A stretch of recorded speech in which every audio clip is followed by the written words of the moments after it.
What is good, you guys? Welcome back to my channel. So let's talk about manifesting your SP back. And the one thing you need to know if you wanted to get your ex back, you guys are going through it. They're, making you feel like they're an asshole. They're not treating you how you want to be treated.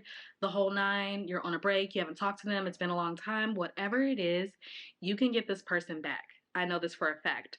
But the thing that you need to know and the thing that you need to remember is you need to reconcile with yourself.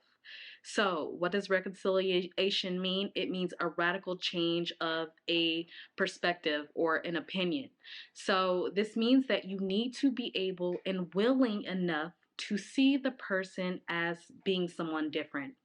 And I know a lot of people have a hard time with this, and I had a hard time with this when I was manifesting my ex back, when it just kind of seemed like I couldn't get over the arguments we had, how they were treating me, and it was just a lot, and I was holding on. And what you don't realize is if you don't free that person from that timeline, you don't free yourself from that timeline.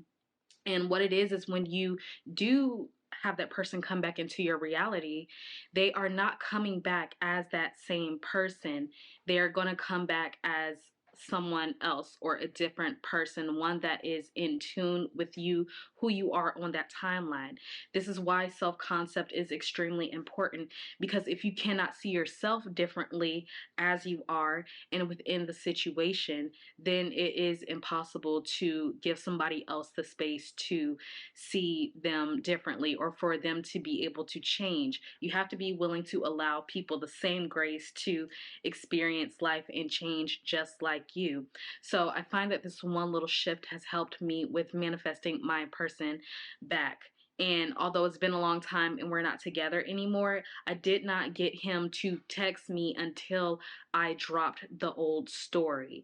So if you're still holding on to what they've done to you, how they've talked about you, and what they've done, you keep bringing it up, then you are staying in that current reality.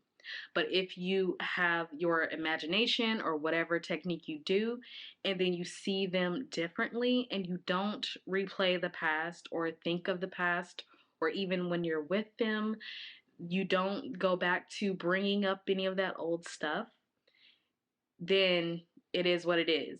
And you know what I found though too, what was so funny when he did text me, because he texted me like 2 days after I dropped that old story of him treating me unkind. When I dropped that story, when he came back, he was apologizing. And what I noticed was he was apologizing for something completely different.